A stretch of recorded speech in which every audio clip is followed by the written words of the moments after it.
एक युवक अपने पिता के पास जाता है, कहता है, पिताजी मैं कंफ्यूज्ड हूं, मुझे सच बताओ क्या है।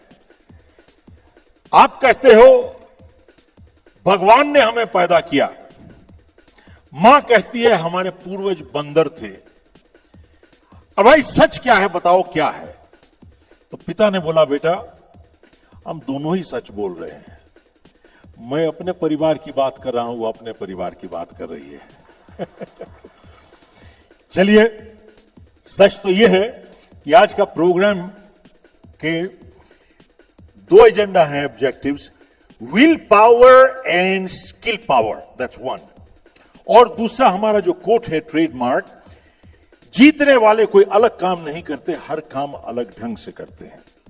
कैसे करते हैं साहब? एक चैंपियन बॉक्सर ने कहा था कि जिंदगी में सफल होने के लिए हमको दो चीज चाहिए, हमको काबिलियत भी चाहिए और इरादा भी चाहिए। इसका मतलब यह है, we need skill and we need will. दोनों चाहिए, विल और स्किल। एक के बिना दूसरा अधूरा है, इनकंप्लीट। तो इसलिए सफल होने के लिए हमको दोनों चीज चाहिए। अब बात यह है, दोनों चीज चाहिए तो जरूर, लेकिन उस चैंपियन ने एक और बात कही कि विल की अहमियत स्किल से थोड़ी ज्यादा होती है साहब। विल की अहमियत स्किल से ज्यादा होती है। कैसे? कहता है कि जब मैं चैंपियनशिप बाउट लड़ रहा था और मेरे अपोनेंट ने मुझे मार के गिरा दिया और मैं रिंग में लेटा हुआ था, रेफरी काउंट कर रहा था 1 2 3 4। बोले जब मैं वहां लेटा हुआ था उस टाइम मेरे स्किल ने मुझे नहीं उठाया। क्या स्किल? उसने ऑलरेडी मुझे मार के गिरा दिया। It was not my skill, it was my will. मेरी विल जो मुझे बार बार कह रही थी, एक बारी फिर से खड़े हो जाओ, एक बारी फिर से खड़े हो जाओ, एक बारी फिर से उठ जाओ, एक बारी get up one more time, get up one more time, get up one more time. He said, it was my will, not my skill that picked me up. Are you with me? Hello? बोले साहब उस time will ने कि उठाया मुझे, skill ने नहीं उठाया मुझे। बात यह है, दुनिया में मार्शल आर्ट के लेजेंड कौन थे बताइए? ब्रूस ली साहब। तकरीबन सभी ने ब्रूस ली का नाम लिया यहां पे। मैं आपसे पूछना चाहता हूं कि आप लोगों में से कितने लोग ऐसे हैं जिनको यह मालूम है? साहब मैंने नई किताब लिखी है, यू कैन अचीव मोर, जो अभी 8 हफ्ते पहले लंदन में लॉन्च हुई, कनाडा में लॉन्च हुई, और with God's grace it has been well received. But उसमें मैंने अपनी नई किताब में ब्रूस ली की कहानी लिखी है, क्योंकि रिसर्च कर रहा था मैं। और आप लोगों में से कितने लोगों को मालूम है कि ब्रूस ली की एक टांग दूसरी टांग से 1 इंच छोटी थी? 1 इंच, 1 इंच साहब। 1 mm का फर्क हो, 2 mm का फर्क हो, 3 mm का फर्क हो साहब, आदमी की अलाइनमेंट टेढ़ी हो जाती है साहब। 2 mm में, 3 mm में 1 इंच। ब्रूस ली की टांग छोटी थी, 1 इंच। और साहब ब्रूस ली की आई साइट -10 थी। हेलो, -10। ब्रूस ली अपने अपोनेंट को बिना लेंसेज के देख नहीं पाता था। और साहब Bruce Lee daily 5000 punches practice करता था साहब। 5000 पंचेस पर डे।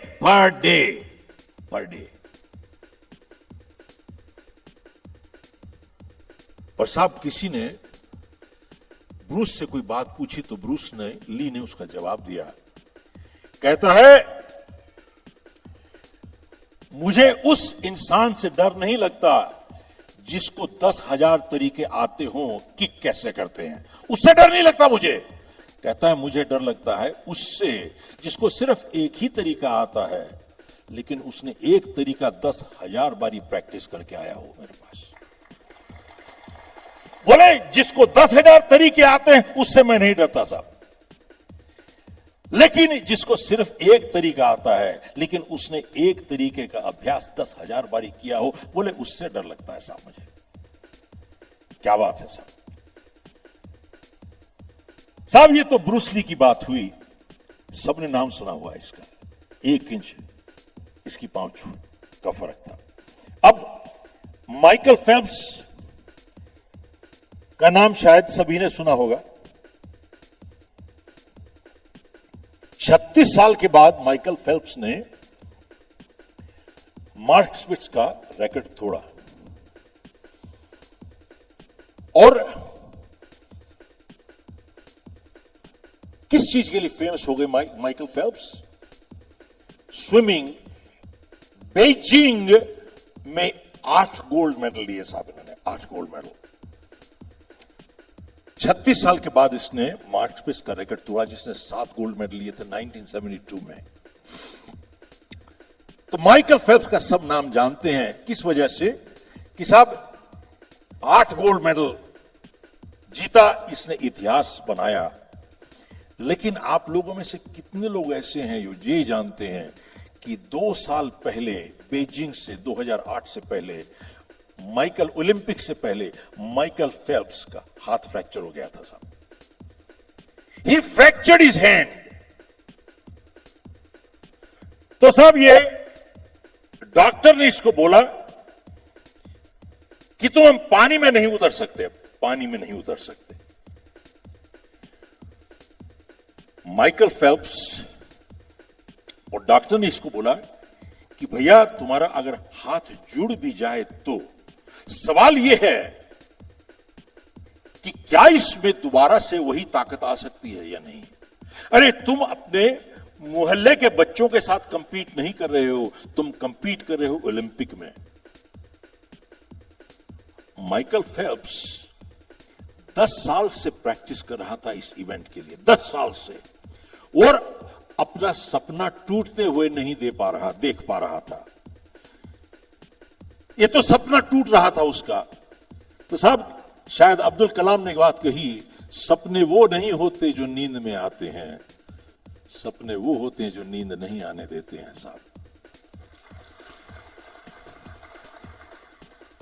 और साहब किसी ने बहुत अच्छी बात कही है, भीख मांगो ना उनसे उजालों की, जो खुद चांद तारों के मोहताज हो, भीख मांगो ना उनसे उजालों की, बंद आंखों से कुछ ऐसा काम करो कि आंख खुल जाए आंख वालों की। तो बात ऐसी है, माइकल फेल्प्स ने बोला कि मैं पानी में जाऊंगा साहब, और बोला कि मैं हाथ इस्तेमाल नहीं करूंगा, अपना पांव चलाता रहूंगा साहब। माइकल फेल्प्स ने अपनी प्रैक्टिस जारी रखी। 2 साल के बाद बेजिंग में इसने इतिहास बना दिया साहब। 8 गोल्ड मेडल जीत लिए इसने। और जब इसने 8 गोल्ड मेडल जीते तो सारी प्रेस वहां पे थी। वहां पे एक आदमी आ गए प्रेस वाले और बोले कि साहब 8 गोल्ड मेडल जीत लिए।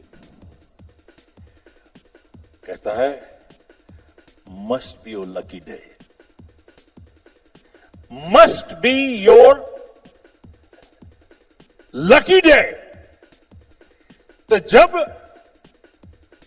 माइकल फेल्प्स ने सुना must be your lucky day, उसको बहुत बुरा लगा साहब। और उस अखबार वाले को बुला के कहता है कि इधर आओ, बताता हूं लक ने क्या किया मुझे, हाउ लकी आई गॉट। कहता है कि पिछले 4 सालों में मैंने 10,000 घंटों की प्रैक्टिस की है, 10,000 घंटों की। और अगर आपका गणित अच्छा है तो इसका मतलब होता है 2,500 घंटे हर साल। और बोले अगर आपका गणित और अच्छा है तो इसका मतलब होता है 8 घंटे डेली बिना एतवार के। हेलो, बोले 8 घंटे डेली बिना एतवार के, बिना छुट्टी के। और उसने बोला उनको कि भैया एक काम करो, तुम अगले 4 साल के लिए 8 घंटे रोजाना पानी में जाके बैठ जाओ, तुम्हारा जिस्म सुकड़ जाएगा, तुम्हारा जिस्म सुकड़ जाएगा। तो पूछता है क्या किस्मत ने जिता दिया मुझे? हेलो, बोले क्या किस्मत ने जिता दिया है मुझे? माइकल फेल्प्स ने जवाब दिया, कहता है एथलीट जो ओलंपिक्स में आते हैं 15 साल की ट्रेनिंग करते हैं 15 सेकंड की परफॉर्मेंस के लिए। आर यू विद मी?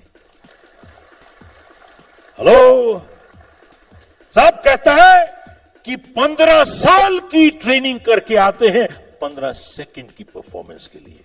जाके पूछो किस्मत ने दिला दिया उसको।